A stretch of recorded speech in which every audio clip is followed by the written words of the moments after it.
All right. Welcome, folks who arrive at 3 o'clock.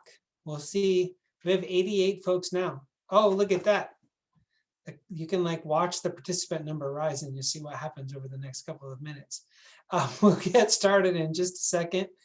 We're going to move through office hours, and you unfortunately have to put up with me for the open because Jennifer is going to be a little bit late.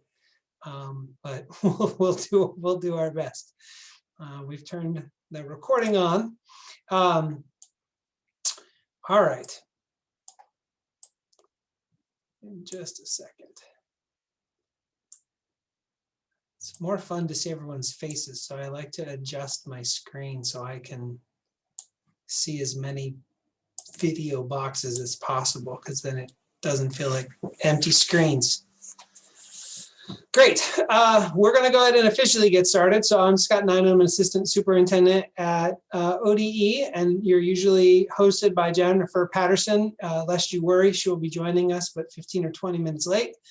But we have a great team as always. As a reminder, if this is your first time being at office hours, the real intention here is to be more, hopefully, I don't know that we can be, we may not be chill, but we're trying to be more like relaxed alertness and a little less formal and a little more workshop style, while still covering answers that get you both sometimes official news and most of the time just working through things that have been released by the department. We really like the idea that it brings school district leaders, ESD leaders, charter school leaders, private school leaders together. There's not a lot of spaces in ODE that bring folks across, as well as other folks from the department. So we've got a good group of folks with us today. And we're always trying to kind of root back to what's the big reason or the core values behind what we're doing. And it's also a really useful listening post for us. So we've gotten a lot of useful feedback out of these meetings, both by the nature of your own questions and also input that you provide. So we do track the chat really closely, and we'll do our best to answer as many questions as the time allows. We can go, there we go. Thanks, Joanne. So I'll be facilitating today. Jennifer's joining in. Ashley and Michelle are here to help navigate the chat. We got Joanne on slides. It's like a band. We got Alexa and Ken and Dan Farley from OTLA here with us. We probably have other ODE colleagues. We've also got some OHA colleagues who are on. And so again, we'll hit a couple key topics at the top of the meeting that are either kind of following prior threads. Today we'll follow a kind of cohorting thread from last week. And we'll also touch on some assessment questions that folks will have. And then we'll continue to use the chat broadly to kind of cover other things that might be top of mind for folks. There's the topics for today. So we'll start with cohorting and mixing cohorts and what's a distinct cohort. We'll cover this question that we got in the chat last week around disinfecting. And I think, Dan, you're going to lead us on a little amended waiver update tied to what we put out last week in terms of communication. So that's what we'll kind of do little mini presentations of, and then we'll dive in. I hope you're all doing okay. And you can do just what Christine did. If you've got things that you want to be sure, you can toss them in the chat and we'll catch up after we do the little rounds of presentation. So the first set's on me. So we got questions about cohorting, and I thought it might be useful to just do a little step back to let's talk about cohorting from beginning to now and see if that doesn't help also provide a little bit of clarity about where we're at now. So we'll see how that goes. So first, just useful to remember, way back when in August, when the idea of a cohort was first introduced, the first ideas of a cohort in Oregon were tied to national and international research, all tied to this idea of how do you work through a possible exposure and who might possibly infect it in a cohort or pods or bubbles. There's a lot of different things out there. They come from the study of infectious diseases, and they're really about who's within an exposure window, although we knew less in August than we know now. But the original conception would have been a kind of a bounded, steady group of folks. And as we got into operationalizing those ideas, we quickly ran into all kinds of puzzles. Those of you who work in middle schools or high schools understand scheduling puzzles. We run into puzzles around how does a local public health authority do case investigation and contact tracing? How do they measure that? How does it work differently with different local public health authorities? What's the nature of the contact log and at what speed does it need to be turned over? The kind of investigative guidelines on the health side would adjust. And relatively early on, we made an adjustment that held steady until just recently, which you may remember like recommended cohorts were 24 to 36.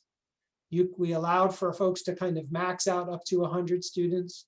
There's a little complexity gray area around what that meant. But fundamentally, the idea was to say, you can do some flexible arranging, but you're trying to limit any one student's total exposure to any total of 100 students. And in that framework, what's important is to be able to, at the ready, be able to say what students have been in contact with other students for more than 15 minutes and be able to do that. When we released Ready Schools 6.0 just a couple weeks ago, after review with OHA and tracking the CDC, at that point, we put the recommended max at 36. We dropped to 24. And we released the 100 student limit or maximum. And that would mean that if you're essentially thinking about the number of students and who would be interacting with who, you could potentially, as long as you had an avenue by which to have a contact log and could say who'd been in contact with whom, you could potentially go above 100. That doesn't mean that we recommend that you go 100, but it means you could meet the requirements to be above 100 in that design, with pretty consistent coaching from us that you talk with anybody who's actually had an outbreak in their school, because you'll learn rapidly that what benefits you for scheduling may become a pain point if there's an actual outbreak. And these are all the choices and tensions. But we decided that that's a decision that schools could make as long as they could meet all the other requirements and have that contact log ready. So that's where we were as of 6.0. Then the CDC released its updated guidance, changing its relationship to physical distancing and linking to that research. And when they did that, we really wanted to try to align to them. Well, the CDC did something really interesting in their release of that, and they linked physical distancing. Now, the CDC makes broad recommendations, so they don't set requirements necessarily. They set broad recommendations, but their recommendations are treated with a lot of seriousness. And their broad recommendations were that in order to be at 3 feet, their CDC's recommendation was that students should be in distinct cohorts. Well, what the heck is a distinct cohort, and how is that different than the operational definition that we've been using in Oregon? And how do you sort out whether you can be at 3 feet or 6 feet? So what we did in the guidance with OHA's actual kind of decision making is determine that we could continue to keep the kind of core requirement of a cohort being a kind of steady group that can change on a weekly basis, that can go above 100 at the requirement level, and is still recommended really to be at 36, with everything I said still true around being able to produce contact logs and say who's been within 6 feet for a cumulative of more than 15 minutes. I'm skipping the complexity of like transportation being separate and after school activities being separate, but that's also a variable here. But what we added in the, sorry, go back please for just a second. What we added was the both a definition in the document of a distinct cohort and a recommendation around a distinct cohort.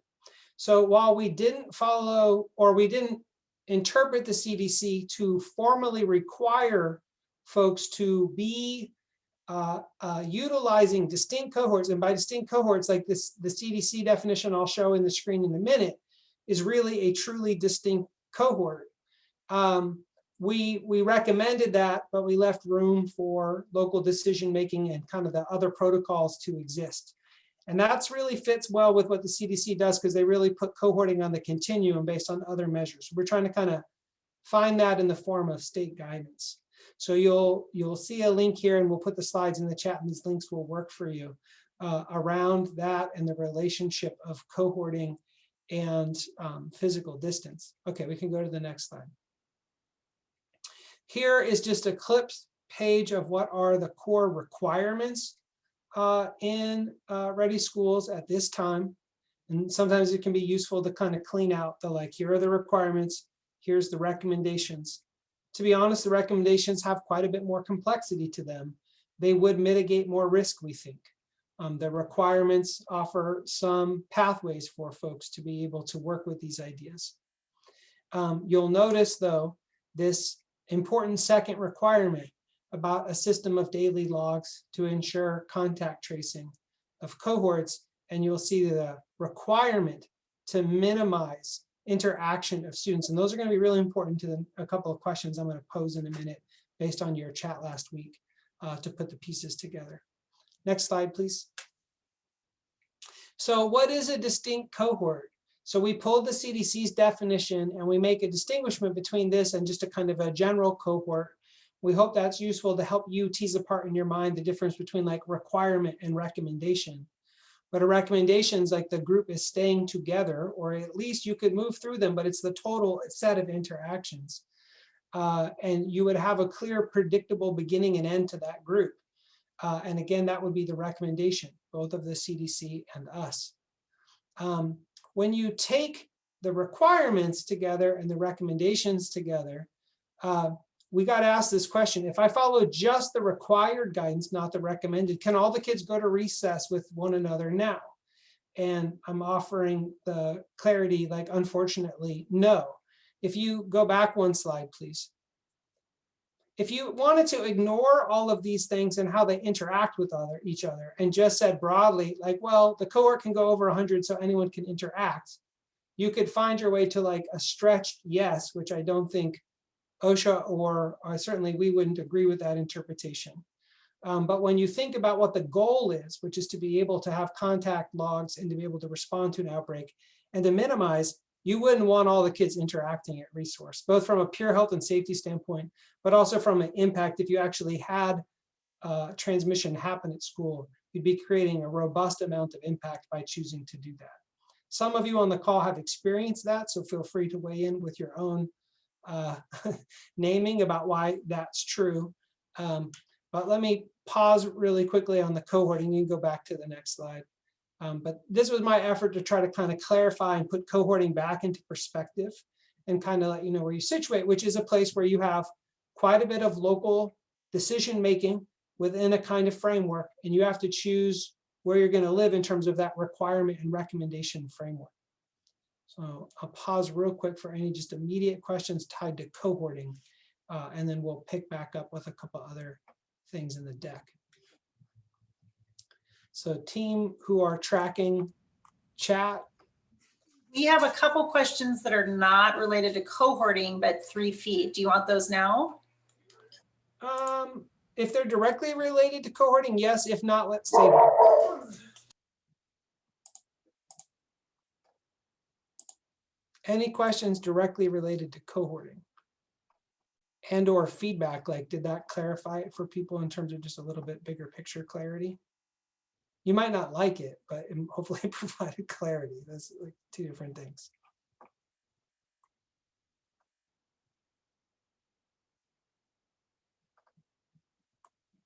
You'll also note that we, on Friday, released updates that kind of caught the Ready Schools and other supplemental documents up.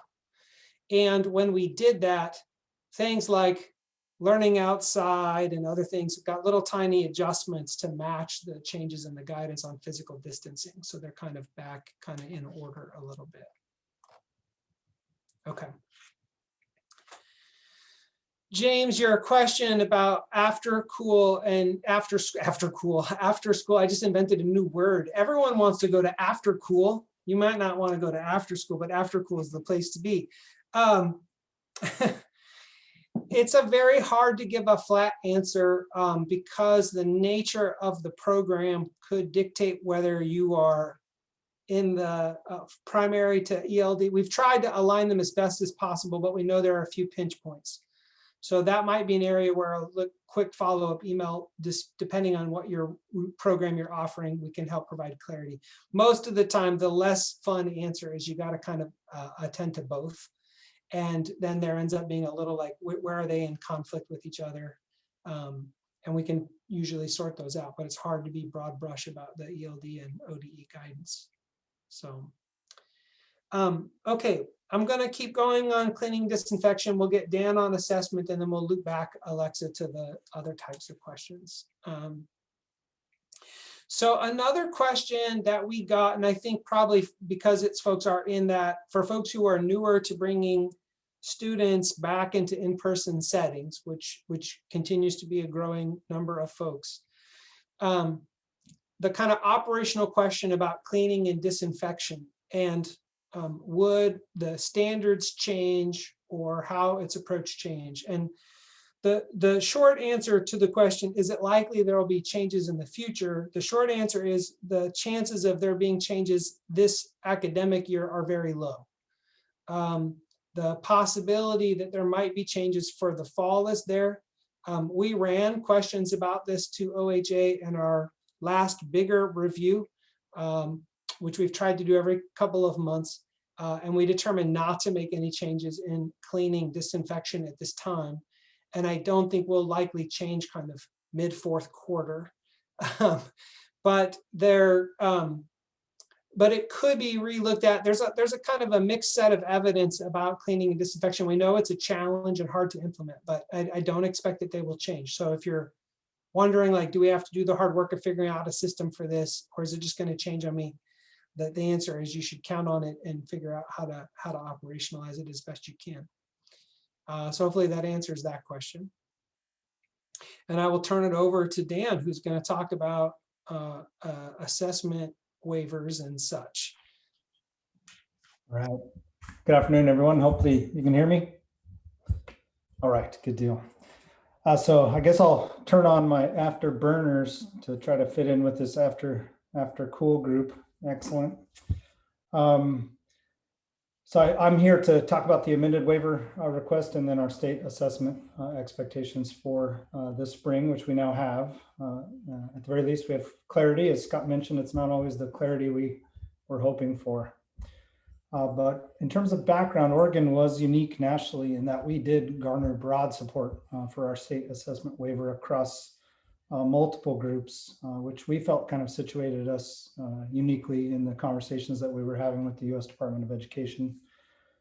We, of course, elaborated on our rationale, explained how the use of our Student Educational Equity Development Survey, SEED survey, was a better tool to help districts meet student needs in the moment that we're facing.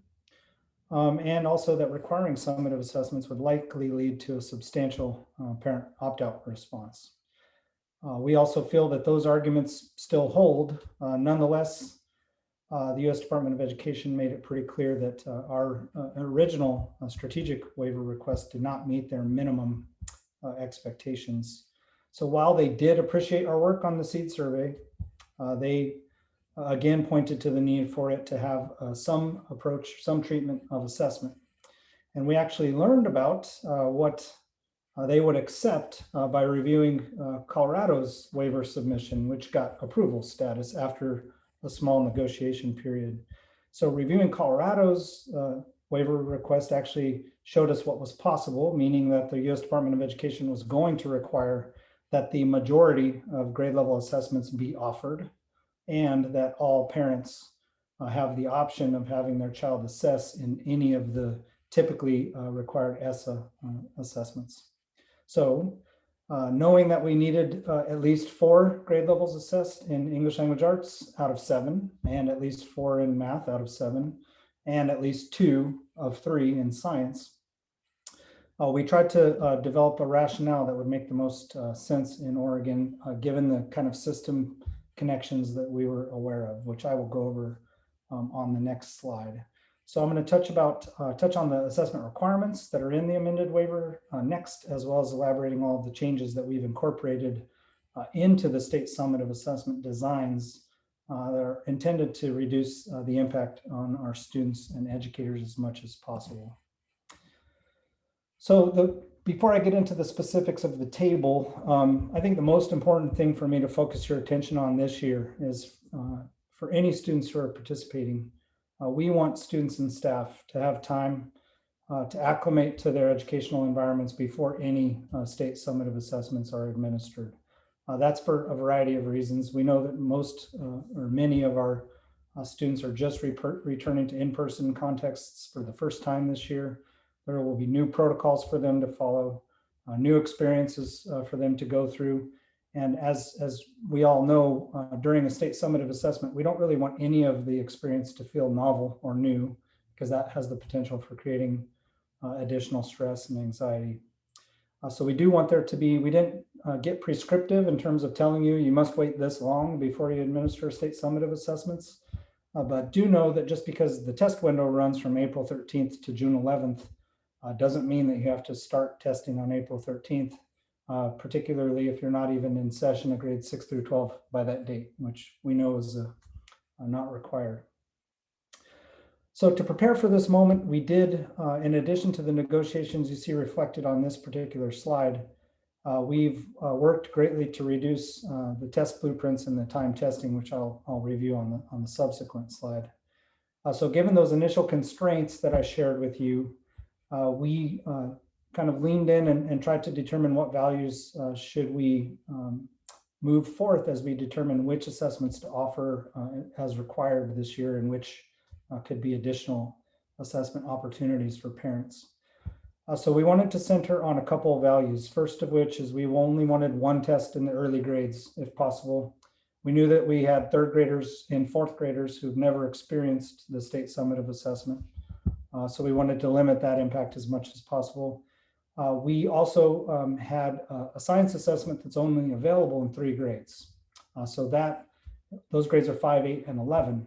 And on the science assessment, we privileged the grade 5 and 8 summative assessments because the data that those generate are more actionable in our systems. We basically have more time to deal with them, whereas the 11th grade assessment may or may not even influence a particular student's experience at 12th grade level or beyond. So the table that you see here conveys those 2 values. We also wanted to make sure that no single grade level had more than 2 assessments that were required. And this was one of the more important things for me, is we wanted to maintain the connection in terms of content sampling that is conveyed in our SEED survey. So we were actually able to do all of those things with the sampling plan that you see here. And I don't mean sampling plan like a matrix design. I just mean like we're only requiring specific content area assessments at each grade. So except for high school science, these summative assessments will give us information that we can use our SEED survey data to help contextualize. So we can, if districts are able to have students participate in both the summative assessment and the SEED survey, we'll be able to give that district information that they can use to best interpret those data in terms of what they mean contextually. There are a couple other changes that we did in terms of trying to kind of reduce student anxiety and maybe even staff anxiety at the same time. We developed a new student script that all test administrators will be required to read to students that include a calming activity. So the activity itself is not prescriptive. So if teachers have a better calming activity that they already use in the classroom, we're perfectly fine with them substituting that in. The activity that we promoted in consultation with our mental health specialists is a breathing activity just to get students grounded and centered and calm down. We also included some text in the script that lets students know that the data will be used to help teachers to determine how to adjust their instruction annually, that the assessment results will not affect their grade nor their teacher. So we're fully committed to eliminating any high stakes use for this year's summative assessments. And that actually is an ongoing value in our system, but it's even more emphasized this year, more heavily emphasized, that none of these assessments should have any sort of a gatekeeper role at the individual student level. If used at all, they should be used in combination with other sources of evidence of student learning. So the test administration manual also makes it clear that the data shouldn't be used for teacher evaluation or grade level promotion or school ratings. So all of those accountability pieces that are typically or can be typically associated with state summative assessments, we're eliminating as far as potential uses this year.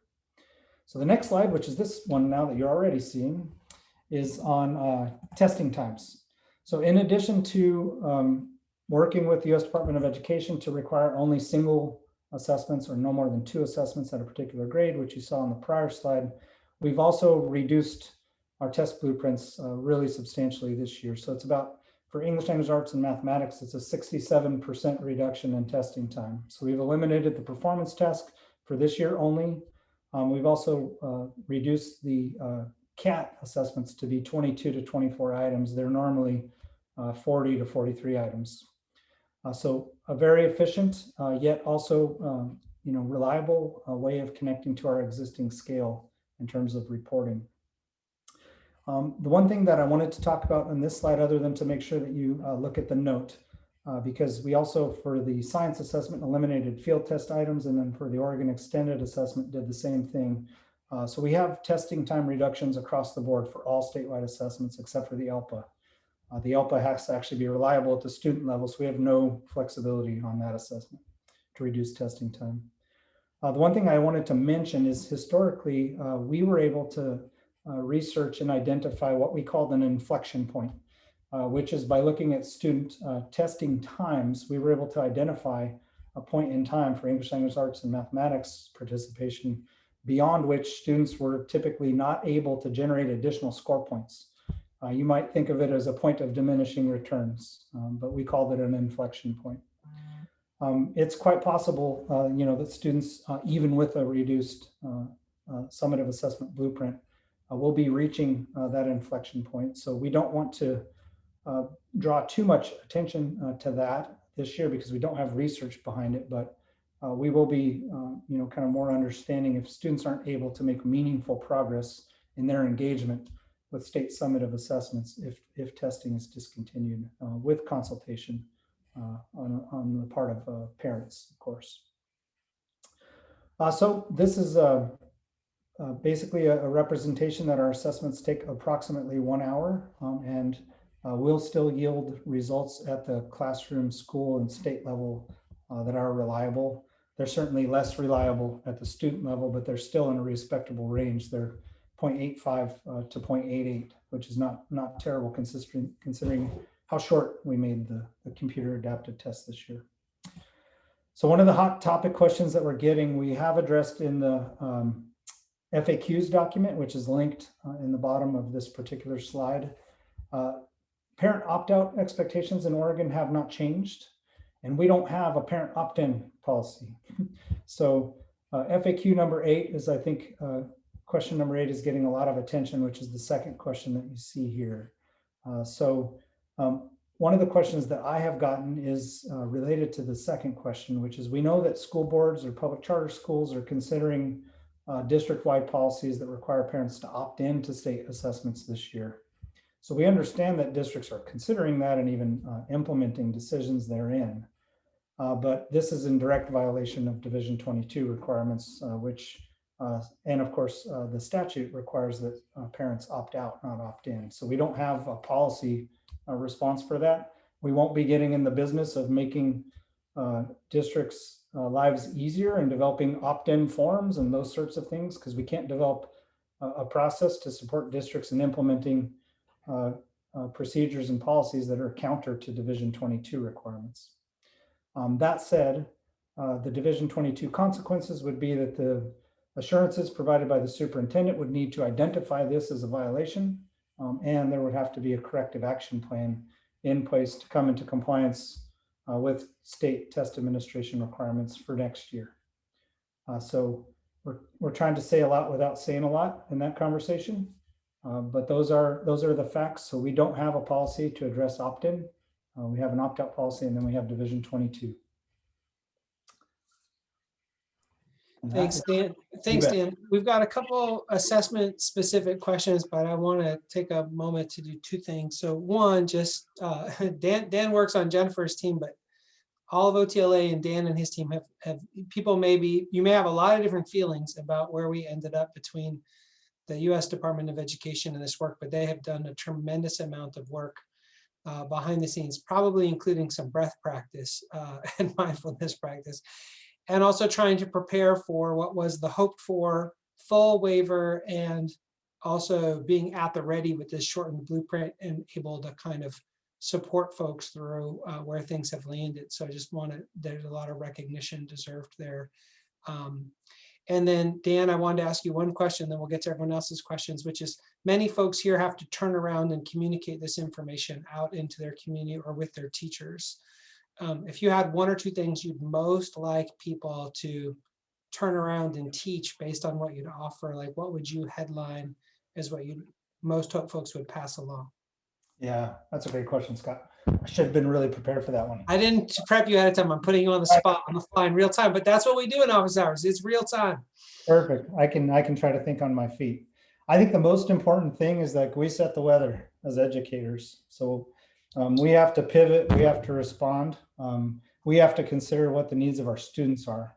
So if we're in a situation that we think is less than optimal in a testing environment that none of us chose this year, I think my highest recommendation is we need to think about how students are going to react emotionally to that situation if we don't lead with a positive set of expectations. And that would probably be the most important thing to me. And, we're in this situation. It's something we did everything we could. We literally looked under every rock all year long. Since last March, actually, we've been planning for this. And I think we have the most efficient plan of any state that I've seen with anticipated approval come to bear. Our plan is even more efficient than Colorado's because Colorado didn't shorten their test blueprints. So there's literally no way of meeting the minimum federal expectations and pursuing flexibilities outside of like fall testing, which I think there's no appetite for in Oregon. We combined every flexibility offered, and we were in a position to do that because of ongoing consultation with the Department of Ed. We also learned the same way you did, in some cases about what direction we needed to go by reading the news, which is kind of crazy, but that is the way it played out. I think that's right center. Thank you for that, Dan. All right, let's pull in a couple assessment questions that came from there, and then we'll zoom all the way back out and start at the beginning of the chat and try to pick up as much broadly as we can. But team managing the chat, what things do we have for Dan specific to assessment? Leanne has a question. Are we to assess students in comprehensive distance learning as well, or only in in-person and hybrid? So can you speak to that, Dan? Yeah, great question. So we are not making any of the state summative assessments available for remote test administration this year. So for students who are being served in CDL models, parents would need to make arrangements to have their child brought in on-site or to an assessment center that the district is sponsoring and supervising to ensure that it's a secure test environment for testing to be possible.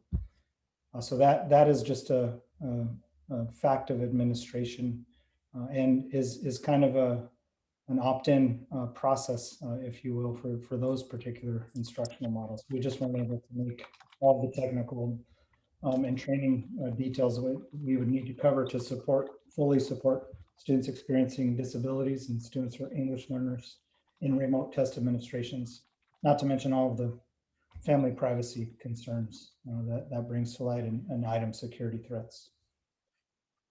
Dan, I want to go ahead, Scott. No, go ahead. I just want to clarify, however, it isn't incumbent upon the parent to request testing for the opportunity provided. So the school and the district, even if you're providing CDL only, it's still, the responsibility does live with the school and the district to structure and create the opportunity to meet the minimum requirement of the testing amendment outlines in terms of who's testing. And then if parents elect not to send their child to school or something like that, that's another story. But it isn't just parents' request to test and then we respond. However, anything outside of the minimum testing requirement, parents can elect to say, like I have a third grader, for example. So if I wanted McKenna to take anything beyond the ELA Smarter Balanced assessment, I could request that of her school, and they would have to provide an opportunity for her to take the mathematics tests at third grade. So hopefully that's helpful. And then I'm getting another question in the chat around when will this decision be final, Great which is question. a good question. So thank you for that clarification too, Jennifer. That's totally accurate and exactly what I should have said. So ditto. We are treating this decision as final because it resulted from consultation with the U.S. Department of Education in its development. So we actually reached out to our colleagues in the Department of Education before finalizing the terms in the waiver letter that we're submitting. So it should go as expected, and this should be the way that we're able to administer state summative assessments in Oregon. Dan, just to two quick things. So the kind of like hedginess and that is simply that like we know from our back and forth with the US Department that we seem like this is where we're going to land. And they haven't technically formally, they've told us our prior effort was a no. They've heard this plan, but they haven't officially sent the letter saying your waiver's approved, which is the folks are wanting to kind of follow is like the very last thing that would make this official. But functionally, we know that this is the direction that we're going. That's what you're saying. Exactly right. And in terms of timeline, the public comment process has to complete, and we have to submit the summary of the public comment process and also review it ourselves to make sure that we're still heading in a direction that is defensible. So once they receive the public comment summary, that is when they will make a final decision. They've been making those decisions relatively swiftly, so within 3 to 5 business days. Again, we're going to proceed with the test windows and plans that we have in place until we hear otherwise. And then because I know it's important even for our time. So Dan and Jennifer, if we just workshopped through a hypothetical, like if you're a district and you may have other things you'll do to communicate to your staff and to your teachers around direction, but when it would come time to explain to families and communities and students, you would basically be writing and saying, here's our abbreviated district-wide approach to these requirements. You would identify maybe what's going to be different this year and what's similar to this year and the abbreviated time windows, and you'd kind of work through your architecture however you might have conceived it. You'll be letting everybody know that that's something that you are set to administer and is available for families who are in CDL who choose to come in person or to an assessment center. And you'd lay that out. And then you'd also lay out the opt-in information. If you wanted to, you could lay out the opt-out information that families can avail themselves of, but you would not create an opt-in process because that's against Division 22. And then you would, basically respond to folks. But if you are organizing kind of communication, that's kind of the footprint by which you'd move by. Is that a fair kind of summary, or would you talk people through that a different way? No, I mean, I think that's really fair, and it's a situation in which, like, we don't have as I mentioned, we don't have a policy to speak directly to it, and in fact, we can't. So, as far as like how to operationalize the thinking, I don't think I could say it any better than you did, Scott. And Patrick, I think others of you are probably following Patrick in the chat, but Patrick, I think we're getting pretty close to where you're at, which is like, you've got to communicate what you're going to offer. And then you can communicate that folks can opt out. So it is their choice to participate, but you're not pre-setting up. So I think we're getting pretty dialed in there. Yep. Okay, other questions for Dan on assessment? Let's take 2 or 3 more, and then we'll kind of pull back and get to the top of the chat and work our way through. While we wait for other questions to trickle into, we're not expecting multiple test opportunities or consistent effort to be spent on makeup testing and rescheduling and those sorts of things. We really want families to get one opportunity. If they vote with their feet by not bringing the child in for testing at that time, that's okay. You've met your good faith effort, and we don't want this to have like long-term rippling effects on instructional time throughout the spring.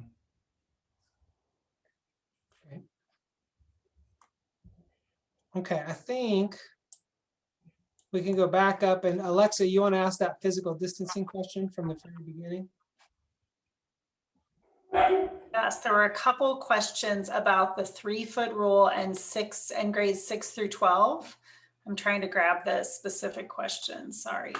Got to go back up at the top. It was early on, so thanks for your patience, everyone.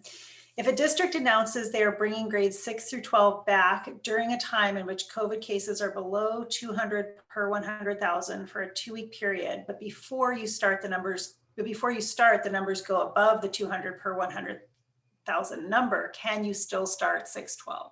Great. So the interpretation that we're going to kind of stick to at the department is a kind of 2-week window, working backwards from the time that you are actually kind of announced to move into that. So let's say that you're in the green on-site category in your middle or high school. You've announced to the public that you are going to go in. If the date by which you announced, you can map backwards and you were in the green at that 2 weeks prior, then we're going to say that that's an appropriate window. And rather than create a lot of confusion and logistical challenge, you can proceed at the 3 feet of physical distance. If it's outside of that 2-week threshold, we think that gives you sufficient time to have to pivot and get folks back out to 6 feet, because essentially there's plenty of research about the kind of conditions needing to be right. So the answer to your question, Paul, would be like, as long as you announced and were even if the numbers moved in the in-between time, if from the date that you would be in, working backwards 2 weeks prior, you were that time, you were in the green, we'll consider that allowable. And then that's what we're gonna kind of work with and convey with OSHA as well. We think that's a kind of like a reasonable person standard and doesn't create too much impact on district operations and logistics. And we've ran that with OHA and gotten their agreement. So let me know if that doesn't answer your questions. Scott, this is Paul again. Could I just give you a real specific example? Let's say that a district had chosen to start on Monday, April 12th, and announced last week that they were going to start on the 12th. When they made the announcement, they were under that 200 per 100,000 time. Now this week, the county is over that 200. Yep. Can they still start on the 12th? Yeah. So to just use apply what I just described. So we're looking at the 12th as the date they'd announced that they would be in for a middle or high school. Their county metrics now have them in the yellow. But if we work backwards to the week of the 29th, so 2 weeks prior to the 12th, if on the 29th they were in the green, then they're okay to continue to open with the 3 feet of physical distance. If they were in the yellow the week of the 29th, then no, they need to pivot out and stay at 6 feet. Does that answer your question? It does, thank you. Yep. Okay, I saw another thing in the chat from very early on from Christine McCollum about transportation, and we provided the Ready Schools and pointed to the section and the questions essentially about how will busing occur. So we would continually point people again to the distinction between what's in the requirements and what's in the recommendations. There are quite a bit of difference between those two. Districts at a local decision-making point have to figure out where they're going to fall and the difference between the requirements and recommendations. And Christine, that's kind of about as far as we can go in terms of giving you information about how to handle transportation. There's not another change to the transportation guidance. It's all been re-reviewed based on CDC guidance and OHA. So that's kind of the information you have to work with and interpret from. Also want to answer this question about, do you need to update and resubmit your blueprint if you are moving to 3 feet of physical distance? You don't formally have to change your blueprint unless you're changing instructional model. So if you're previously in a hybrid and you're staying in a hybrid, even if that change includes moving to 3 feet, you don't. If you're at the point in time in which you're changing instructional model from CDL to hybrid, then you do update your blueprint. And at that time, we think it's a good idea to indicate. We also think it's a good idea if you're not changing instructional model, you might well want to update your blueprint because it's posted on your website and it helps your families know what you're doing. But from a formal like requirement standpoint, you only have to update it at the time you're changing instructional model. All right, team, what else we got? I think we may have answered everything, but please, if we missed you for some reason, please put it in the chat and we will loop back.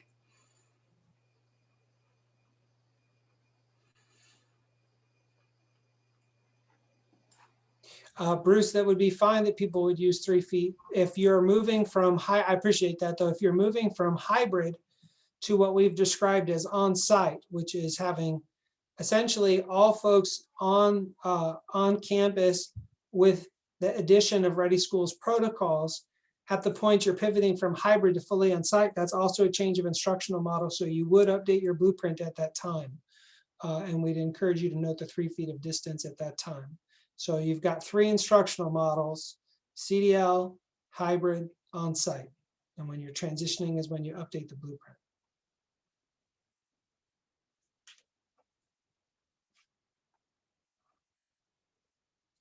Joni, I'm sorry that you didn't get that previously, but we've had, I think, pretty good clarity for some time that with supervision and managing kind of cohorts and other physical distancing requirements, students can participate in those types of services.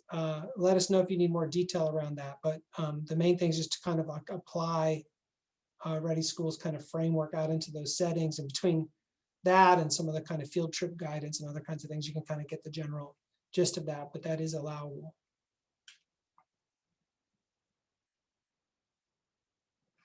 A friend in the chat told me I should point out to you that when we released on Friday, and maybe someone can pull the like gov delivery message of what we delivered on Friday, just in case someone missed that. We updated a lot of documents, really catching up for the most part, but there were a couple of new things in there, and I didn't pull that together, but I will point out a couple new things. So one new thing was we added a kind of supplemental guidance on libraries, and we inserted libraries into the main RSSL document. So that's important for folks to kind of flag. Also, we got permission from OHA for a very specific type of face covering break. It's the stationary outdoor group face covering break. And if you missed that, it's all marked up in the release notes and added in RSSL. But it's a great opportunity for students. You have to, there's kind of a lot of detail to it. It's like, you know, you got to have chalk circles or hula hoops or very definitive ways. You got to have folks stationary, but you can effectively have a group of students outdoors, all stationary, and take their masks off together. And one of the epidemiologists commented at the time that this would do wonders for everyone's mental health. And so we encourage you to look at that. It's a new addition based on kind of changing science and outdoors. And so that's important to be able to look at. Leslie, that's a great question that wasn't directly addressed. And let me take that to OHA and ask. I don't think that they we didn't specifically weigh in. So that's a good flag. We can't link specifically the info, but we can cut and paste it or tell you what page it's on. Give me just a second and I'll tell you where that's at.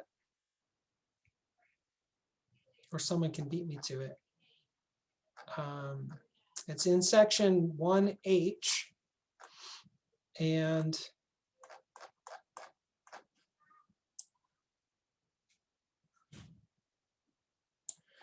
there we go, section 1H, and it is in red bold on page 27.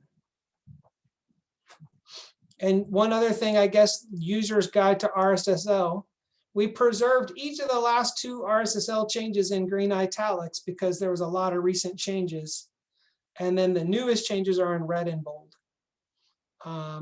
Students still have to eat 6 feet apart summer. No change period on the eating. Eating's a higher risk phenomenon, and the 6 feet is a very firm thing from both CDC and OHA, and we know it causes logistical flips for people, but that's going to stay steady for a while.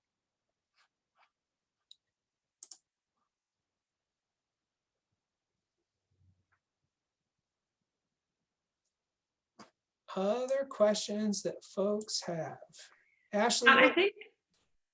I think that the question that Lisa's posing is important. And essentially she says, just for clarification, we are moving 1 or 2 grade levels to on-site instruction to take advantage of the 3 feet guidance, but our students are only on-site for part of the day. Would this still be considered hybrid since they're getting instruction here and at home? Great. And the answer is... Survey says we could take a quiz. Yeah. Let's Oh, that would be a fun addition. Zoom. We're such teacher nerds. We'll put up a poll, see what people's take is, but we won't call anybody out. Love it. So That's a fun idea. formally, and someone maybe can point again to the definitional sections in the instructional models of RSSL, but we use the word on-site. It's a trippy word. So if you use lowercase on-site, you might just be like, they're like on the grounds. But when we use like capital O, capital S on-site, what we mean is like everything like a more traditional school routine and day, on grounds, in person, full day, and not split different. So if you have, like some staggered schedule, they're in for 5 hours, but they're doing a little bit, that's a hybrid. The hybrid's got a big continuum, and Jennifer can put a beautiful little piece of work we did called a hybrid design review that kind of helps illustrate that continuum. But you really want to think about like full distance learning, CDL, fully kind of in person, everyone there all the time on site, and hybrids, this huge spectrum in between. And so even though kids might physically be smaller case on site, that wouldn't be the on site instructional model, and the definitions attempt to make that really clear.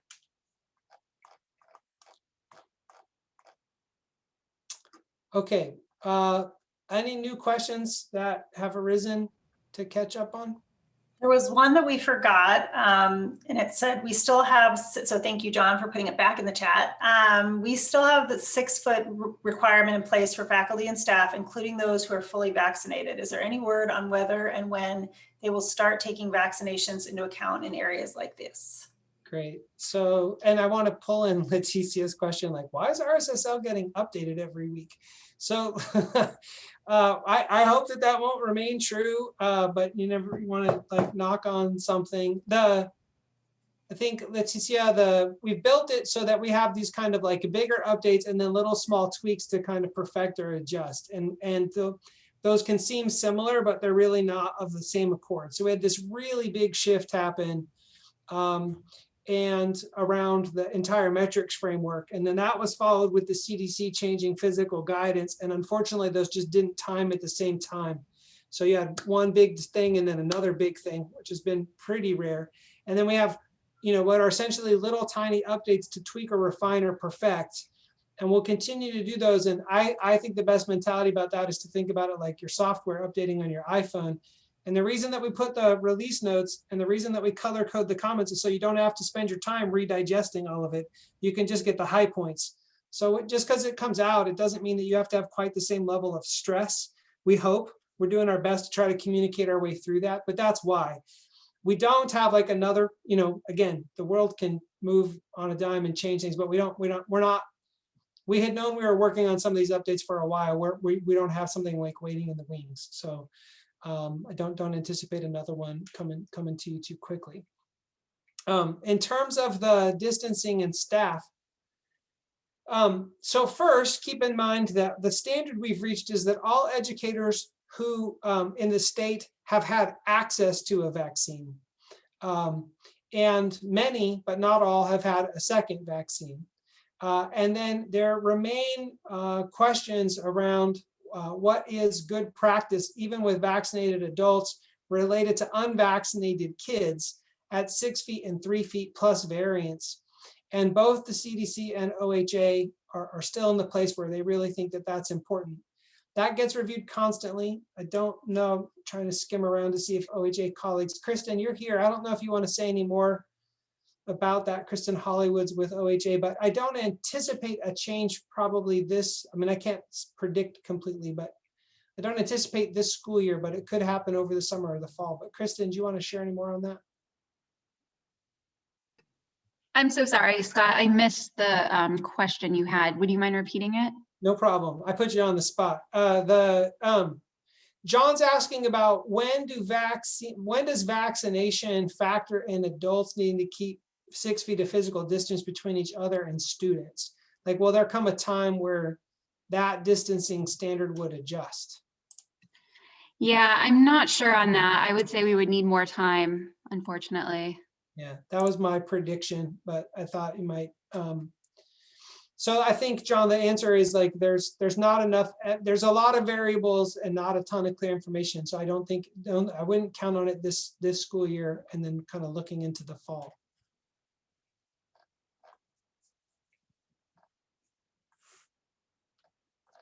All right, team, other things? Scott, I just want to name, it looks like our nurses on office hours aren't consistently getting these messages. So I just appreciated that feedback, and I apologize for that oversight. So we will get consistent and connect on RSSL and address that. So thanks for letting us know.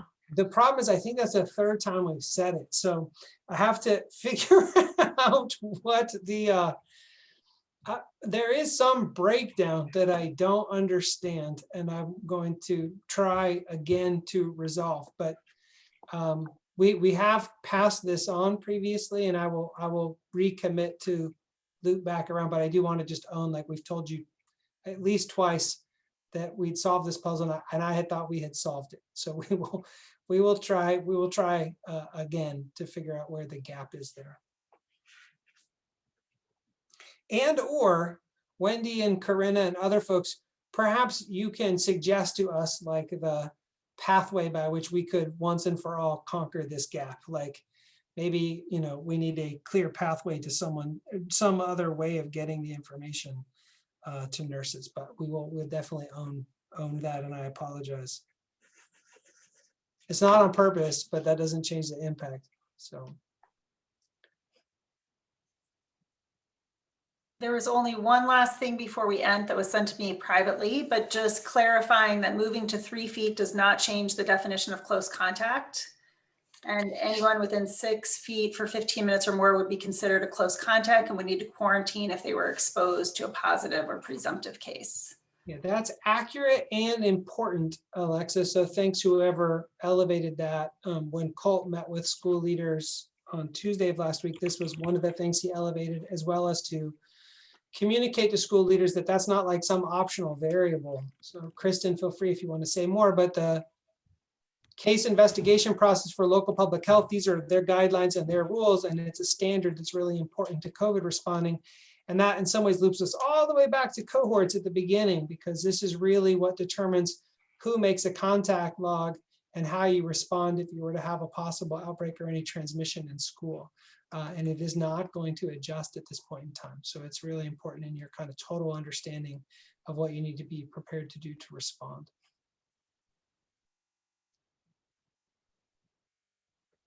Jennifer Patterson, you weren't here to open, but you're here to close. You want to give any closing words, and we will wrap this session of office hours? Gosh, any closing words with 1 minute? That's like high pressure moments, Scott and I. No, I mean, I guess what I'll say, just with a mother's heart, is, it is a pretty joyful thing to watch my kids have touchstones back to in-person learning. And I'm so aware and cognizant of what it takes and who's making that happen. And just really just deep gratitude for everyone who has a hand in that. And just know that, it's always like, you never get to follow your students home and hear what they're saying, and how they're kind of like coming alive at the idea of being around friends and being able to play at recess and see their teacher for the first time in person in human form. So I just want to shine a light on that, because we recognize that it takes extraordinary effort, and this hybrid model is not easy. And yet it means so much to our children who are able to come to person. I know that that's not something that everyone is selecting for appropriate reasons, but just it's been really beautiful to appreciate that. And I just feel like we don't say thank you enough to our educators and people in our schoolhouses who are making this happen. So just a heartfelt thank you. Awesome, thank you. That will conclude office hours, and there's some like running chat work. And so whoever's in charge of it, if we can not close it just yet, so I can grab a couple things out of there. And but everyone else, appreciate time and teamwork, and we will see you again. Thanks, everybody.